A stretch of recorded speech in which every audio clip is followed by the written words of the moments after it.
మీరు గమనిస్తే రాక్షసులు బాగా పూజ చేసిన తర్వాత బ్రహ్మగారు తపస్సుకు మెచ్చి ప్రత్యక్షమైనప్పుడు ఒకే ఒక కోరిక కోరుతారు, చూడండి, నాకు చాలు రాకూడదు. ఆయన కుదరదు అంటాడు. వీళ్ళు కొన్ని కండిషన్స్ చెప్తారు, వాళ్ళ వల్ల రాకూడదు, వీళ్ళ వల్ల రాకూడదు అని కండిషన్స్ వాళ్ళు చెప్పుకుంటారు. ఆయన వెంటనే తదాస్తులని వెళ్ళిపోతారు. వెళ్ళిన తర్వాత ఎట్లా ఎవరికి బాధ అంటే దేవతలకు మానవులకు వస్తుంది. మళ్ళీ వీళ్ళందరూ వెళ్ళి బ్రహ్మగారిని కన్సల్ట్ చేస్తారు.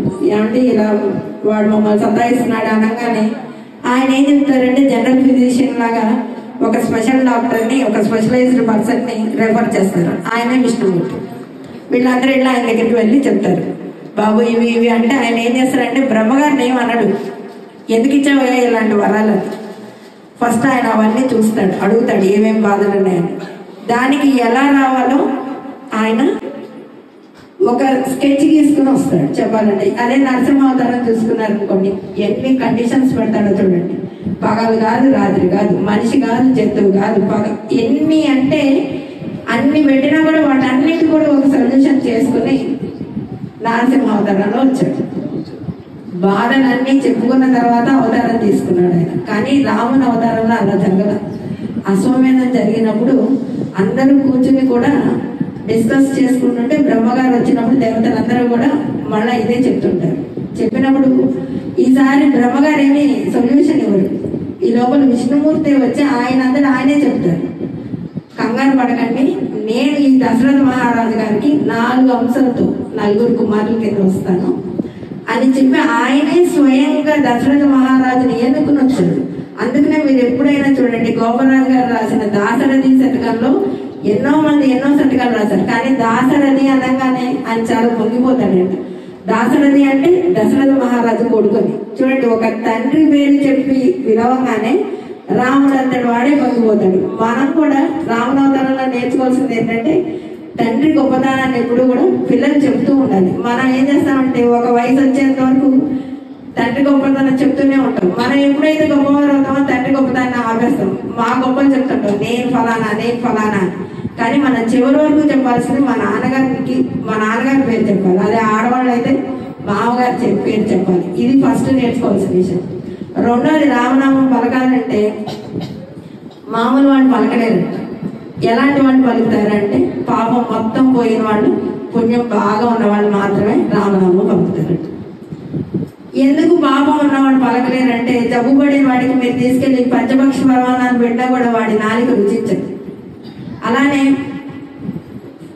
పాపం ఉన్నవాడికి మీరు ఎంత చెప్పినా కూడా రామనామం ఎక్కదు. రామనామం మనసులోకి ఎక్కింది మనకి అంటే మనం ఒక మంచి మాటలో ఉన్నట్టు.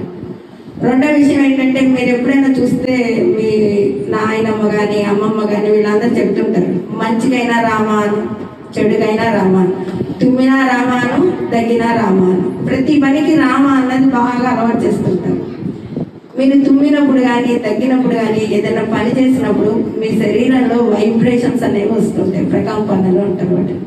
ఆ ప్రకంపనలు వచ్చినప్పుడల్లా మీరు రామ రామ రామ అనడం అలవాటు చేస్తుంది చిన్నప్పటి నుంచి.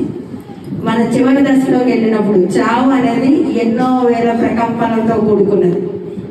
అప్పుడు మనకి తెలియకుండానే ఈ రామనామం చెప్పడం అలవాటు అయిన తర్వాత అంచె దశలో మన రామనామం చెప్తూ వెళ్ళిపోతాం. అది అలవాటు చేయడానికి వాడు చిన్నప్పటి నుంచి రామాన్ని చెప్తారు. ఎందుకు అంచె దశలో రామనామనే చెప్పాలి అంటే, మీరు ఈ జన్మని విడిచేటప్పుడు ఏదైతే పలుకుతూ ఏదైతే ఆలోచిస్తూ వెళ్తారో నెక్స్ట్ జన్మ అది కంటిన్యూషన్ ఉంటుంది. నేను డబ్బు డబ్బు డబ్బు అంటే వెళ్ళాను అనుకోండి, మా ఇంట్లో ఏ బీరువాలో జరిగి కింద పడుతుంది, ఆ డబ్బు చుట్టూ జరగడానికి, లేదా ఏ తేలి కింద పడుతుంది. ఎవరినైతే తలుచుకుంటూ వెళ్తామో దాని కంటిన్యూషన్ ఉంటుంది. కాబట్టి అలా చెప్తే మనం వినాం. కాబట్టి చిన్నప్పటి నుంచి రామనామం అనేది పలకడం అలవాటు చేశారు. ఈ రెండు కాకుండా ఇంకోటి, రాముడు ఎందుకంటే గొప్పవాడు అంటే, రాముడు ఎప్పుడైనా సరే రామాయణం అంటే రాముడి కదలిక అని అర్థం.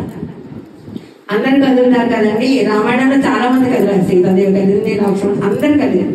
మరి రాముడి కదలిక ఎందుకు గొప్ప అంటే, ఆయన ఉన్నవి 2 కాళ్ళు మనలాగే, కానీ ఆయన 2 కాళ్ళు 2 ఎన్నుకున్నాయి. ఒకటి సత్యం, రెండోది ధర్మం. ఆయన అడుగు వేస్తే సత్యం, ఇంకొక అడుగు వేస్తే ధర్మం.